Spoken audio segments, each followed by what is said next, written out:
Հայաստանում այսօր խոսքի տեր կանգնելը քաղաքականության մեջ անօրինակ բան է։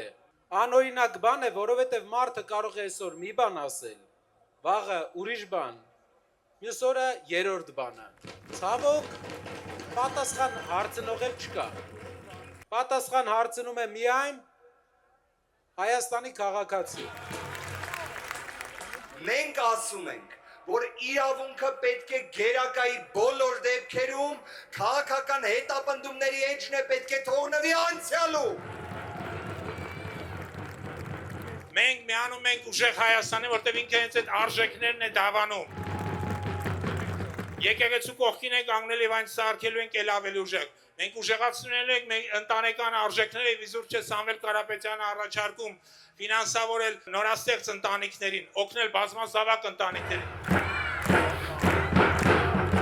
Մենք ստեղծելու ենք ազգային վերածննդի հիմնադրամ։ Նպատակն է մեր երկրում տիրող աղետալի դեմոգրաֆիական վիճակի կասեցումը եւ բազմազավակ ընտանիքների խթանումը։ Երբ ընտանիքում ծնվի 4-րդ երեխա, հիմնադրամն ընտանիքին միանվագ կտրամադրի 2 միլիոն դրամ։ Իսկ այն ընտանիքներին, որոնք կունենան 5-րդ երեխա, հիմնադրամը կտրամադրի ամենակարևորը՝ բնակարան, անվճար բնակարան։ Չէ, չկա, չստացվել չկա, պայքարել։